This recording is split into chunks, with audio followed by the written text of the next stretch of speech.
Hello students. तो बेटा आज का हमारा टॉपिक है प्रोजेक्टाइल मोशन। अब प्रोजेक्टाइल मोशन में भी हमारे बेसिकली दो केसेस हैं जो हमें पढ़ने हैं क्लास 11 में।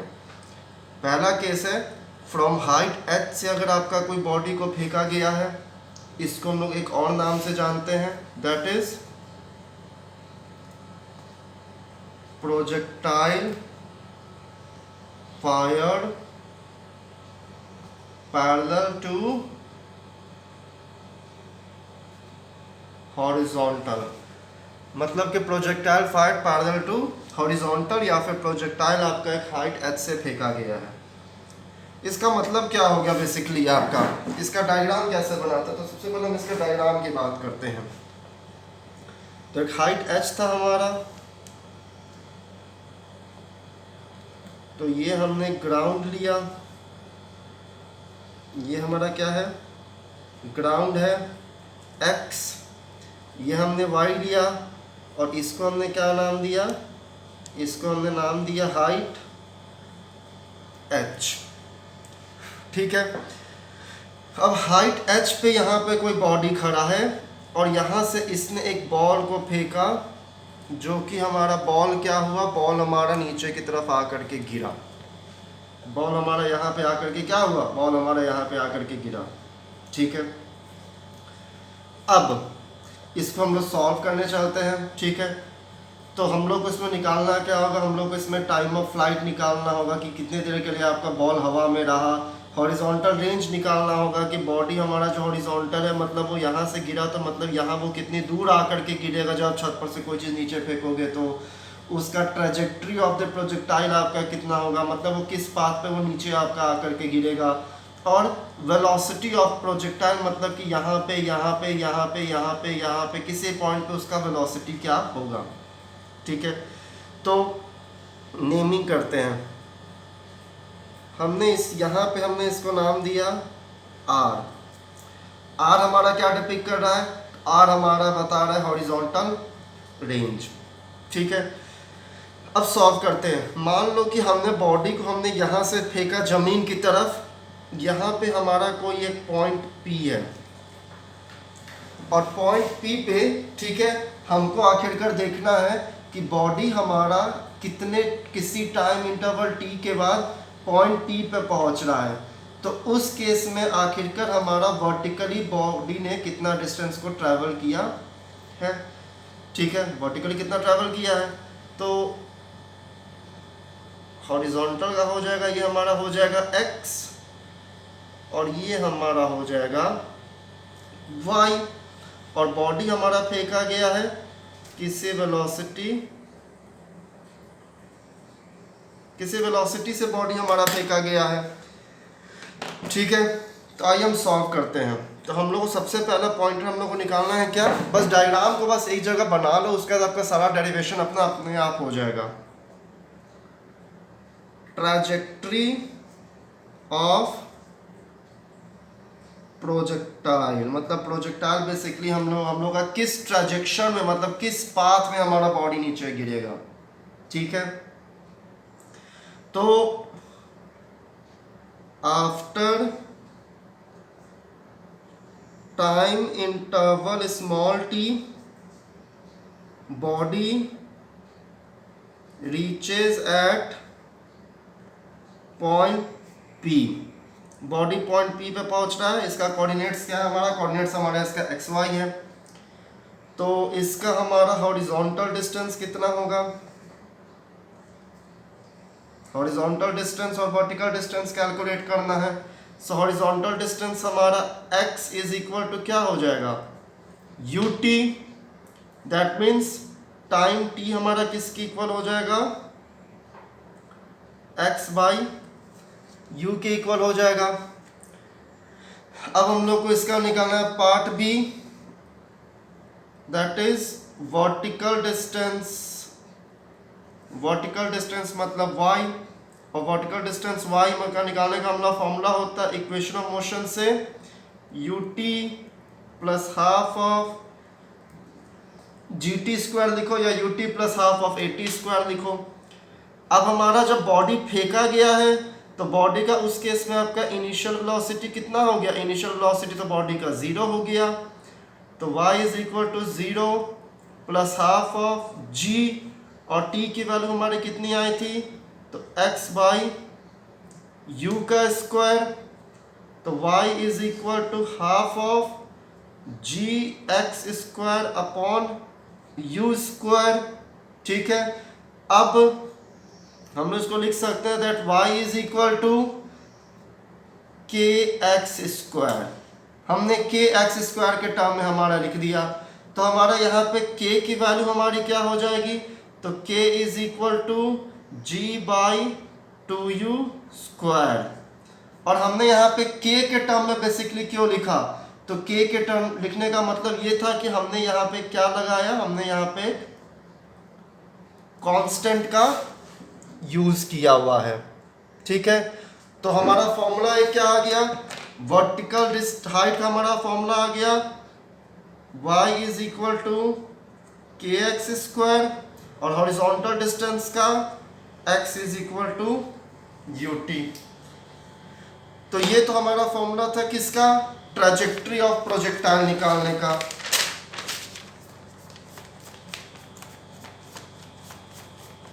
अब हम लोग अब अगला पार्ट क्या निकालना है, तो हम लोग को अगला पार्ट निकालना है इसका time of flight.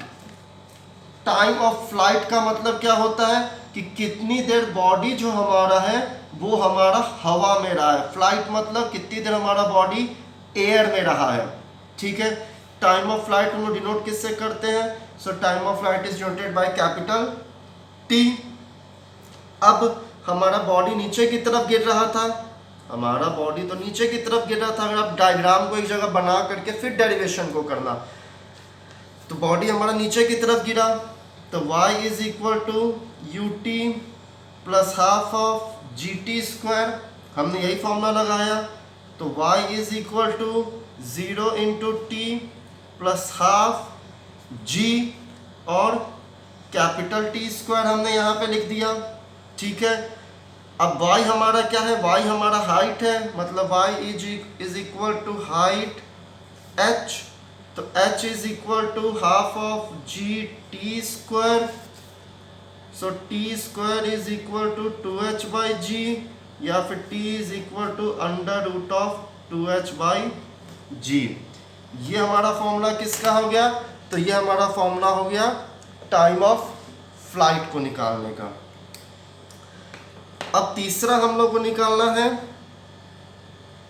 Horizontal range, या फिर इसको आप बोलते हो हॉरिजॉन्टल डिस्टेंस r, कि जब आपने बॉडी को यहाँ ऊपर से नीचे फेंका तो कितना हॉरिजॉन्टल डिस्टेंस उसने कवर किया, मतलब वो r उसका कितना आया। ठीक है, तो अब इसके लिए हम लोग को क्या करना होगा, दैट कैपिटल R जो कि हमारा क्या है, हॉरिजॉन्टल रेंज है, कि वो कितना डिस्टेंस को कवर किया फ्रॉम ओरिजिन टू जहाँ पे वो आपका आकर के गिरा है, या फिर बिल्डिंग के हाइट से लेकर के कितना दूर आपने बॉल को नीचे फेंका है। तो ये हमारा क्या हो जाएगा, horizontal velocity into time of flight. Horizontal range is equal to horizontal velocity into time of flight. अब हॉरिजॉन्टल वेलोसिटी हमारा क्या है, सो हॉरिजॉन्टल वेलोसिटी हमारा क्या था, u था, तो u into time of flight हमारा क्या है, कैपिटल T, तो r is equal to u, और कैपिटल T की वैल्यू कितनी है हमारी 2h बाई जी। तो हॉरिजॉन्टल रेंज हमारा कितना आया, r is equal to u under root of 2h by g. अब हम लोग को करना है velocity of projectile at any instant. इसका मतलब क्या हो गया कि मान लो जब हमने बॉडी को यहां से यहां पे फेंका, नीचे की तरफ फेंका, तो हमें सपोज कर लो कि हमें यहाँ पे इसका वेलोसिटी कैलकुलेट करना है कि इस पॉइंट पे हमारा बॉडी का वेलोसिटी क्या होगा, ठीक है। तो ये इसका वेलोसिटी कंपोनेंट, और वेलोसिटी कंपोनेंट के साथ हम उसका क्या करेंगे, हम उसका वर्टिकल और हॉरिजॉन्टल कंपोनेंट लिखेंगे। So vertical component V Y और हॉरिजॉन्टल कंपोनेंट वी एक्स। तो रिजल्टेंट वेलोसिटी v जो हमारा होगा वो किसके इक्वल होगा, under root of V X square plus V Y square. और ये हमने वेक्टर्स के स्टार्टिंग में ही पढ़ लिया है। जब भी हम लोग को रिजल्टेंट वेलोसिटी कैलकुलेट करना होगा तो हमारा फॉर्मूला क्या होगा वेक्टर्स के केस में। अब हम लोग को निकालना है horizontal velocity V X. So horizontal velocity V X हमारा किसके इक्वल था, तो u के। वर्टिकल वेलोसिटी वी वाई, तो वर्टिकल वेलोसिटी वी वाई हमारा किसके इक्वल था, तो gt के इक्वल है, मतलब ग्रेविटेशन और time interval t।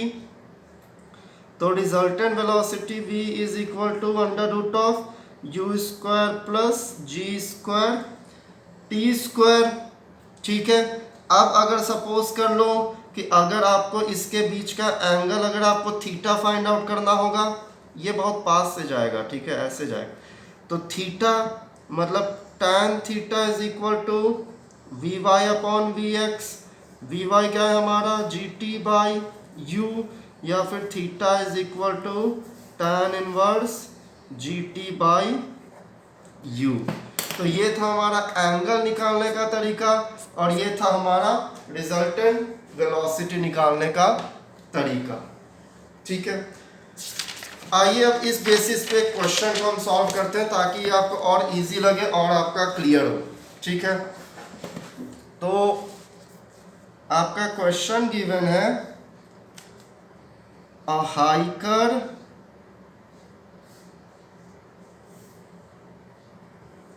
stands on the edge of a cliff 490 meter above the ground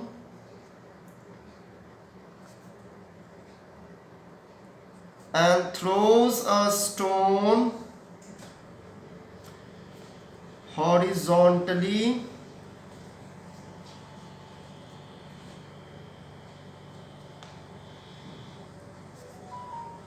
with an initial speed of 15 metre पर सेकेंड, ठीक है। neglecting air resistance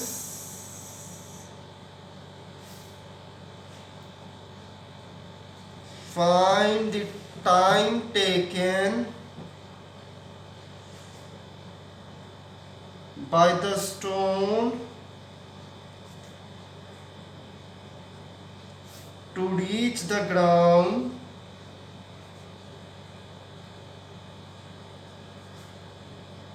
and speed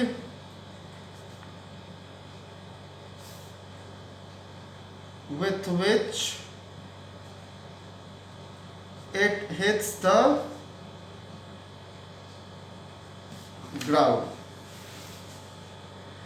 ठीक है। तो मतलब इस एक क्या है हमारा क्वेश्चन कि हमारा एक हाइकर है। हाइकर बेसिकली क्या होता है, जो हमारे हिल्स पे चढ़ते हैं। सो हमारा जो हाइकर है वो हमारा क्या है, जमीन से 490 मीटर ऊंचा है, ठीक है। और वहां से वो एक पत्थर को नीचे फेंकता है जिसकी इनिशियल वेलोसिटी आपको कितनी दी हुई है, 15 मीटर पर second. You neglect the air resistance, so we have to calculate the time taken by the stone to reach the ground and speed with which it hits the ground, ठीक है। तो सबसे पहले हम लोग टाइम कैलकुलेट करते हैं कि कितने समय बाद आखिरकार वो हमारा ग्राउंड में आकर के गिरेगा। सो गिवन है हम लोग का h is equal to 490 metres, u is equal to 15 metre पर second. We have to calculate t is equal to what and v is equal to what. हमें यह कैलकुलेट करना है। तो हमें फॉर्मूला पता है that vertical height h is equal to half of gt square 490 is equal to 1/2 into 10 into t square. So t square is equal to 490 by 5. 5 8 is 40, 5 9 is 45, 4 बचा तो 5 8 is 40, मतलब t square is equal to 98. So t is equal to under root of 98 seconds. ये आपका क्या हो गया answer. आपको इसको पूरा सॉल्व करना होगा। अब अगले कॉन्सेप्ट में हमको क्या निकालना है, हमको वेलोसिटी निकालना है।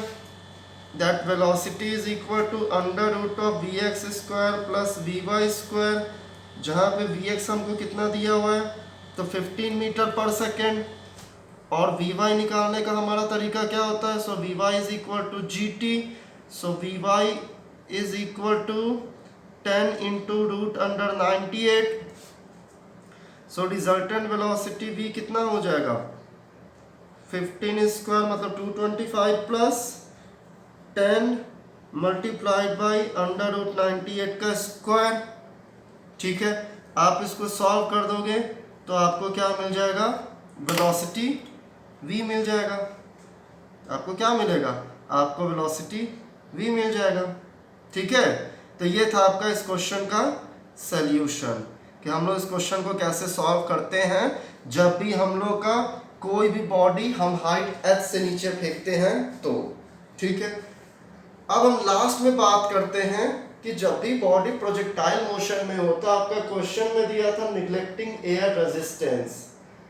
ठीक है, अब अगले वाले चैप्टर में जहाँ पे आप फ्रिक्शंस के टर्म बात करोगे तो वहाँ पे आपका एयर रेजिस्टेंस आपका स्टडी में आएगा कि अगर इतना एयर रेजिस्टेंस है तो फिर किस तरीके से हम सॉल्व करेंगे।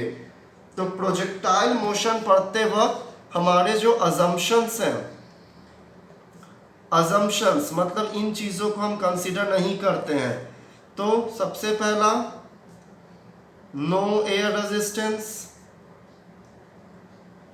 दूसरा no effect of rotation of earth, मतलब अर्थ के रोटेशन का हमारा कोई भी उस पर इफेक्ट नहीं पड़ता है। तीसरा no effect of curvature of earth, मतलब कि हमारा अर्थ क्या एक एलिप्टिकल शेप है, एक ओवल शेप है, तो उसका भी हमारा क्या है कोई इफेक्ट नहीं पड़ता है। चौथा acceleration due to gravity is constant. अब कांस्टेंट किस तरीके से होगा, तो कांस्टेंट मतलब both in magnitude and direction, मतलब डायरेक्शन हमेशा नीचे की तरफ होगा और मैग्नीट्यूड हमेशा 9.8 या 10 का आपका होगा।